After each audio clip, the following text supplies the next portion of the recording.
Rahayu Guruji Anand Krishna. Kata Pak Anand, kita tidak bisa bilang aku sedang meditasi. Berarti kalau terjadi meditasi, saat itu tidak ada aku. Pertanyaannya Betul. seperti itu. Betul, disitulah. Meditasi ini kondisi yang melampaui aku, melampaui mind. Makanya ketika saya mengulas tentang meditasi ini, saya selalu mengingatkan istilah mindfulness yang sekarang dikaitkan dengan Buddha, itu istilah yang keliru. Karena Buddha mengatakan anatma, pergilah, gate paragate, parasam gate, bodhi swaha. Body ini adalah mind yang paling halus. Mind yang sudah tercerahkan itu budi.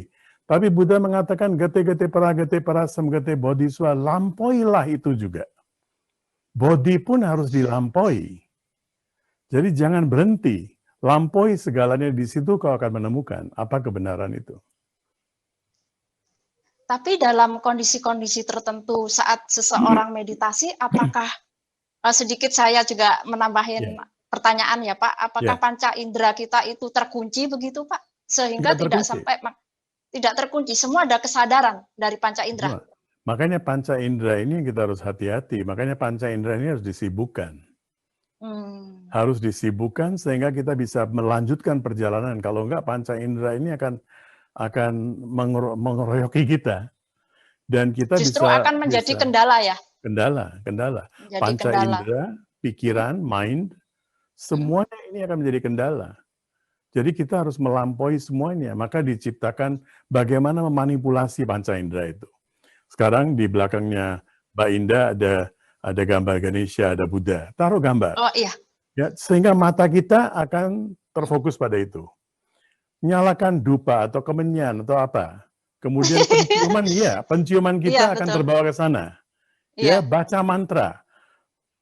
Kemudian suara kita akan terbawa ke sana. Jadi sibukkan panca indera ini dan kemudian saksikan bagaimana kita bisa melampaui mind itu sendiri. Artinya kalau ketika sudah melampaui mind itu juga kita bisa nggak sih saya bilang itu sebagai orgasme meditasi, karena kan meditasi harus dijalani sendiri ya Pak ya. Karena nggak ada kata lain. Susah.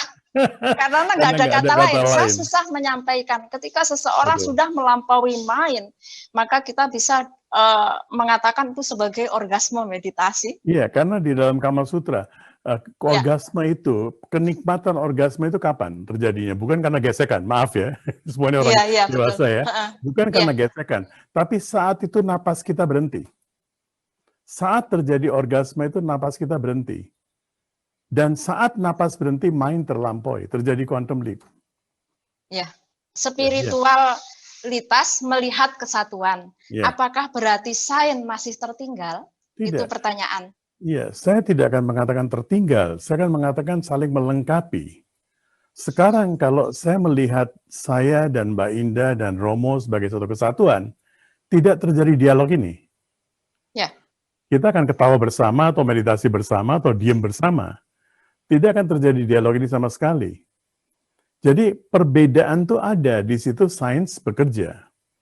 Dan perbedaan nggak bisa dinafikan. Perbedaan antara kita itu adalah fakta, kita harus menerima. Tapi di balik perbedaan ini ada satu kesatuan. Cara berpikir saya bisa beda, cara saya mengolah informasi bisa beda, badan saya bisa berbeda. Tapi ada sesuatu dalam diri saya yang sama dengan yang ada dalam diri Mbak Indah, ada dalam dirinya Romo, dan ada dalam diri setiap orang. Nah, satu itu ditemukan oleh spiritual, oleh adhyatma. Pengetahuan bisa diketahui dengan pratyaksa pramana, anumana pramana, dan agama pramana. Apakah ini juga berlaku untuk spiritualitas dan sains?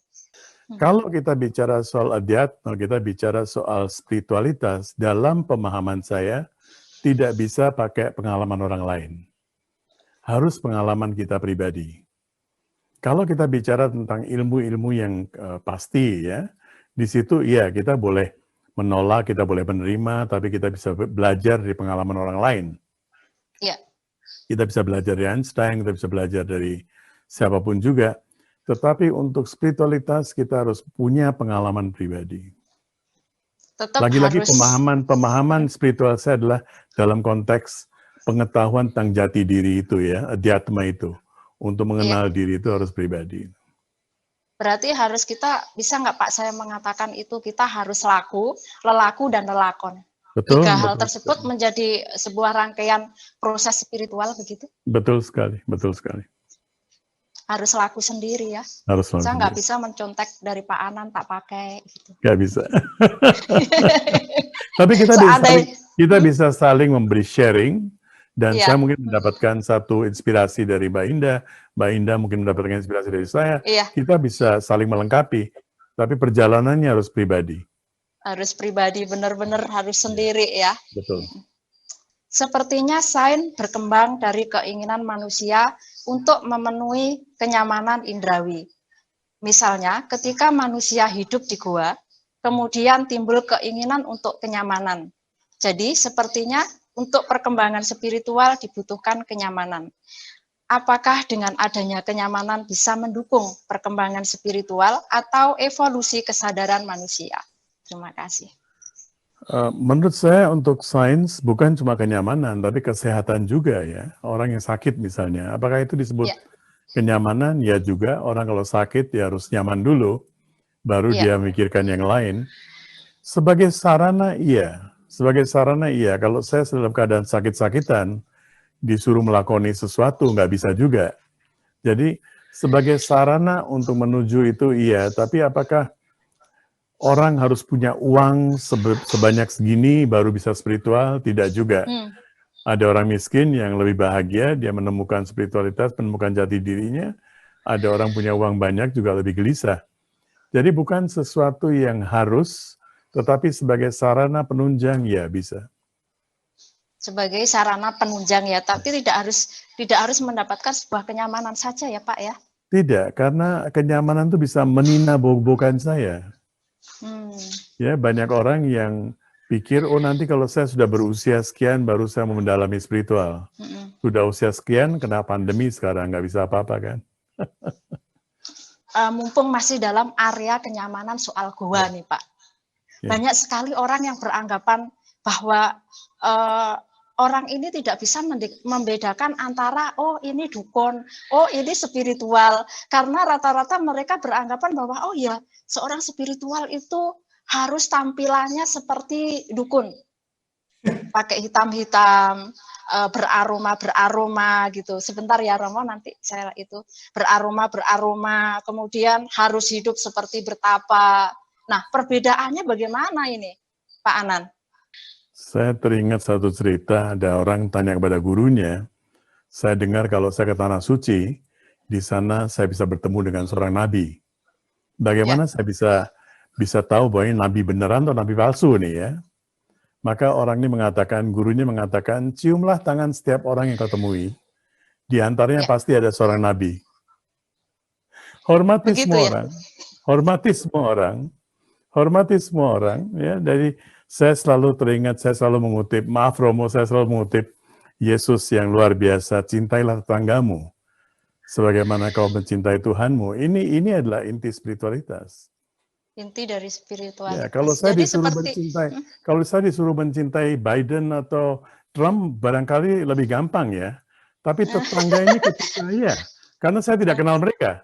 Tapi tetangga ini kalau parkir mobilnya depan rumah saya marah. Maka ini formula yang diberikan oleh Yesus ini luar biasa. Cintailah tetanggamu. Ketika dia kentut, kau mencium baunya, tetap mencintai dia. Proses mencintai orang berbeda-beda dengan cara seperti itu boleh juga. Ya, ini saya kira adalah checkpointnya. Kalau kita bisa melakukan itu, buku-buku bisa ditutup tuh.